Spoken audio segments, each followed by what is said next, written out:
Hi everybody, Max Farrow again here with Dex, and this is the daily signal choking up using the spreadsheet. In the previous videos, we talked about the tools that we can use to do this choke up process. One being the Dex signal spreadsheet, the next is using web-based charts, and the last being our MetaTrader 4 indicators from dexindicator.net with a MACD or support and resistance. In this video, we're going to cover the spreadsheet. Filtering using our system is a very usable system. Our spreadsheet keeps track of the last 50 signals or so, mostly due to space. We can actually do a lot more, but we want to keep the information down to this hub because it seems to be the best for you to be able to use. The big thing to remember is to filter only the trade you're going to do and direction. Then, of course, make sure that you clear this filter at the end so it doesn't affect your other signals. Let's go have a look. Okay, so here we are on the website. Here's the daily signal, and the spreadsheet that we're talking about is this entire process. Now, on the filter panel, there's a little button here called collapse panel, and this drops down a filtering system in here that's pretty powerful. And as you see, that some of the components of the spreadsheet are very easy to use. And we can cover a more detailed spreadsheet video here in future videos. But the main part of this system that we're going to be doing in filtering for the daily is that we know that the daily signal, when we're doing a choke up, happens in 20 pip movements. So we call a pip spread. We see that here on the Nadex system, 111.60, 111.80, 112, 20, 40, 60, 80, and so on. So in order to get a better price on the market price, we sometimes have to do a process called choking up. So let's just pick one. Let's use the best rate that's here. What's it? It's 97.9. It's the USD JPY on the buy at 112.20. So let's go over to Nadex and have a look. Okay, so here we are back over at Nadex. And we're here at the USD JPY 112.20. Now, if you're a working order person, you just come here, click, because it is on the buy, right? Yep, it's USD on a buy. Okay, so we would just come in and do a working order. We put 1, we put 78, but you know, maybe this is not what your type of person you are. That's okay. So let's click off of that. So we see immediately that if we're in the money, 112.20 right there, 95 is the next one, and 68, which is, you know, because you're at 112.60, that's pretty powerful. You know, you're pretty much you're just over the money. You're probably what we refer to as at the money, very close to at the money. So the pricing is pretty moderate.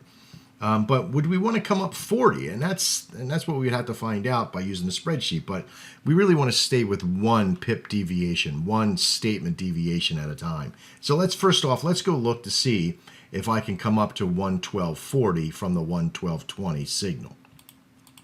And how do we do that? Well, first thing we want to do is isolate the asset itself. So come right over to asset and use USD JPY.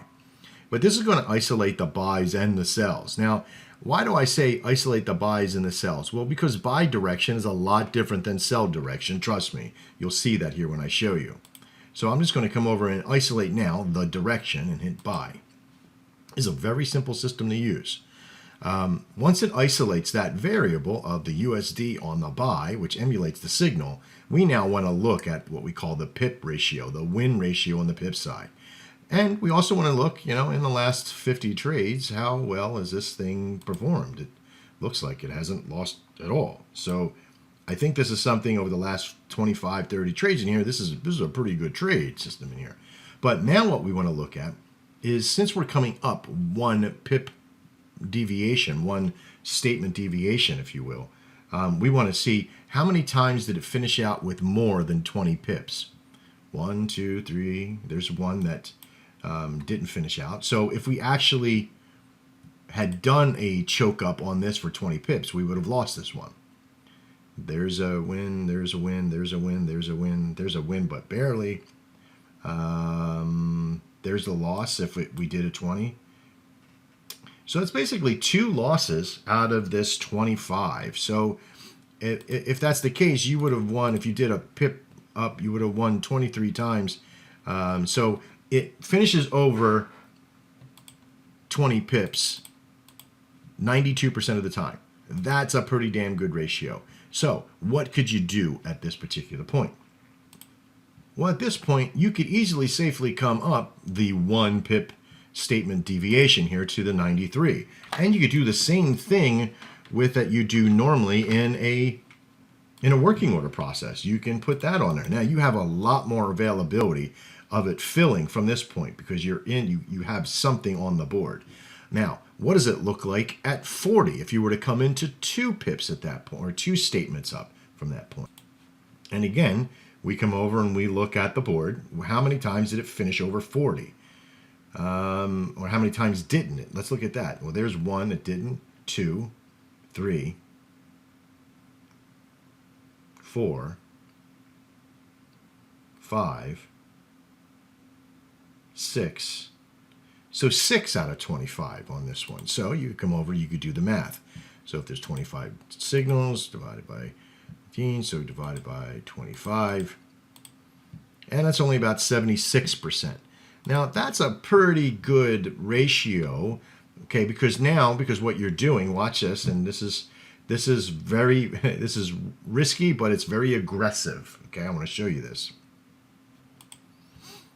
If I hit this at $70, right, if I hit $70, I have to have an availability of winning 70% or more. Okay, so if I click on this and I get into the trade just like that, I have to have a system. Oops, didn't buy in, so I got to make sure, see if I can amend that order, see if I can get in. I have to be at least 70% or more better in a system to be able to win this trade. I have to be 71, 72, 75% to do better. Since I got this for $70 in the risk value. So 30%, it just has an opportunity of about 30% to lose at the moment. Okay, so with this opportunity, I've just really forced my hand 40 pips up, okay, from where that signal is. So I have to make sure that if I'm doing that, if I am coming in further, that I have a pretty good opportunity to do so. It doesn't mean that you're going to win. It does mean that you have a higher risk of losing, but you have an opportunity to make $30 instead of $22 at that point. Is it worth that risk? And in some cases, it may not be. I'm going to go ahead and take this off, just place the order and get out of it.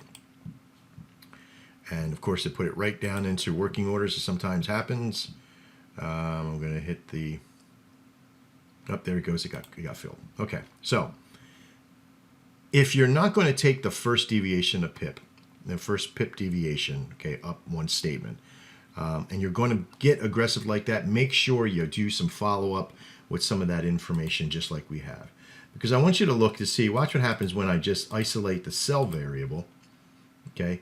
You can kind of see there's a lot more availability, and you might see some different numbers in here, some stronger numbers. They might be more over 40 and 50 and 60 than below that, and then you might see some losses more on the sell side. So it might have more movement on a sell than it does on a buy. So keep that always in mind when you're isolating these variables. Okay, so that's basically it. This is the only time I'll use a choke up process is on a daily and use the spreadsheet here. Now you can also in another video we're going to also show you how to use the web-based charts down below with this spreadsheet process, but I don't want to make the videos too long, and I want to get into the other sections here to show you how to use support and resistance, and of course using the web-based chart down below. All right, I'm Max Farrow and this is Dex, and once again thank you, and as always, trade well. See you in the next video.